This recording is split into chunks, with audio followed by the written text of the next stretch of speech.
name's Chris. This is my journey as the survivor. My story is about being included and giving people a fair go. My story starts as a child in a large family.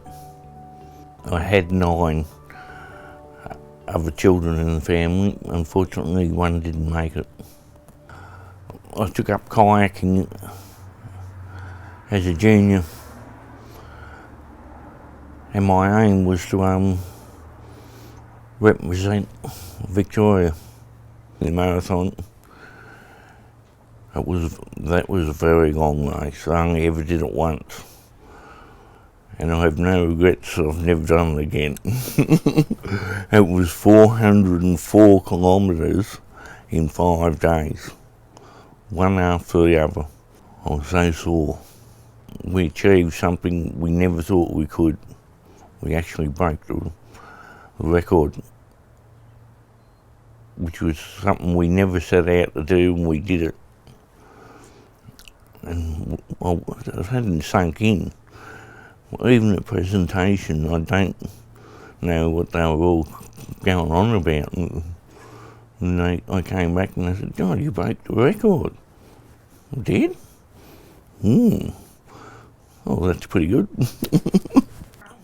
This is from sprint racing for the season 1979-1980. It's the same year we did the marathon, 1980.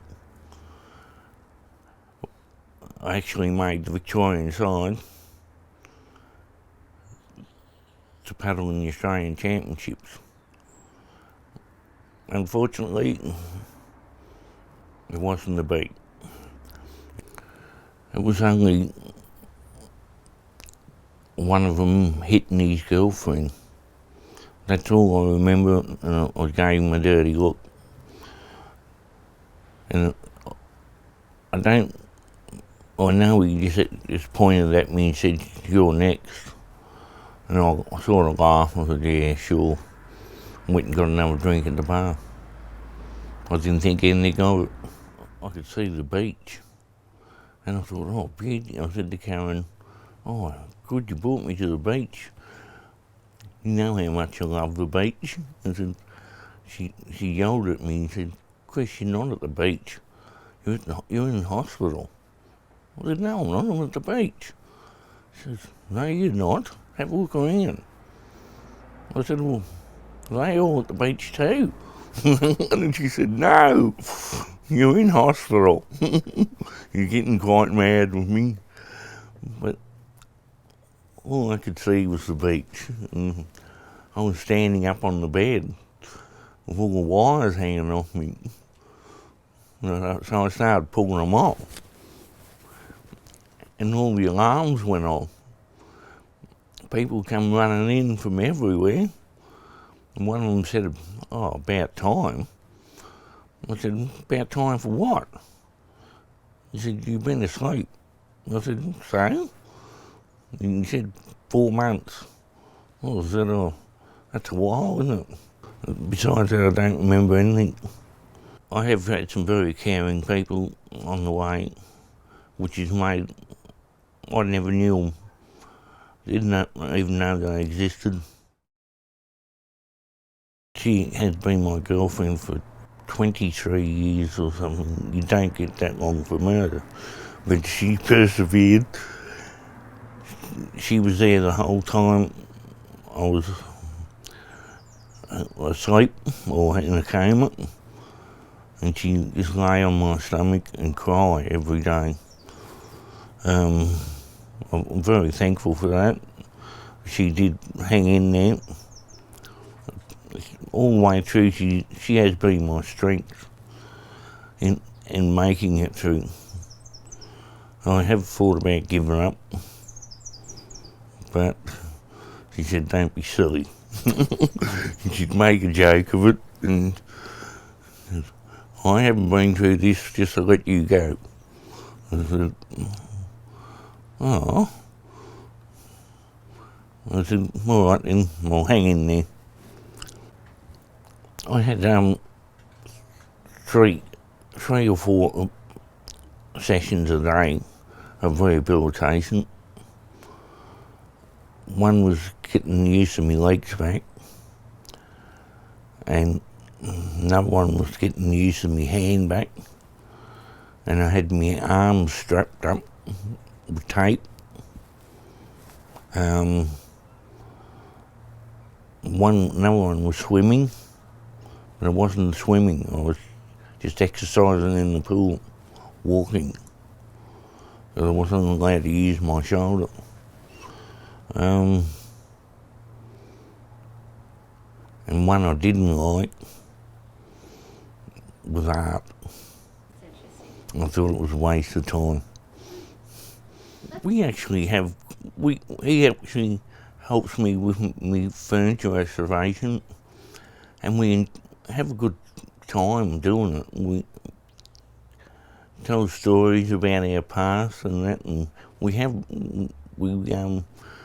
some of the silly things we've done, and we have quite a good laugh about it. We enjoy each other's company. He's not really a carer to me, he's more like a friend. I've known Chris for nearly 3 years now. I come along and help support Chris when he's doing his woodwork. We've done a lot of woodwork in that time. He's renovated some lovely pieces of furniture, and he has a great sense of pride in that furniture, don't you? You look at it and he shines with the pride that he gets out of doing it. We do some other things too. I do a little bit of social stuff with Chris. We've been doing a bit of work lately on setting up an iPad. That's been fun, hasn't it? You've gotten onto the internet with that. So just different social support sort of things. I really would like to emphasise Chris's sense of social justice. It's a quality that's often overlooked in Chris, because Chris is such a happy person. He's vibrant, he's alive, and you need to talk to Chris at a deeper level to find out how he actually feels about things. And his sense of social justice is very, very refined. In fact, that's the sort of thing that makes me think about how good people are as people. And if that's the test I apply to Chris, then he's a very good person. He doesn't internalise that sense of social justice to say, well, it's just about me because of what happened to me. He can look at the whole world and see where there is a lack of justice for individuals. And I think that's a credit to Chris, because it would just be so easy to just concentrate on yourself after something like Chris has gone through. But his sense of social justice is terrific. And his sense of humour is just amazing. Love it. To get me back into the social scene, being accepted into society, which is the biggest achievement, I think. I haven't changed, but I think they think I have, which is not right. If I have changed, it's for the better. The ones that don't really know me, that criticise what I say sometimes, but I'm only having a joke, and they don't see it that way. I think that's been the secret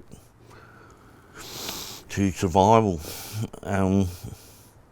wanting to survive. Otherwise, it would be a very boring life. Hang in there and just see it through. You can do it. Things can only get better.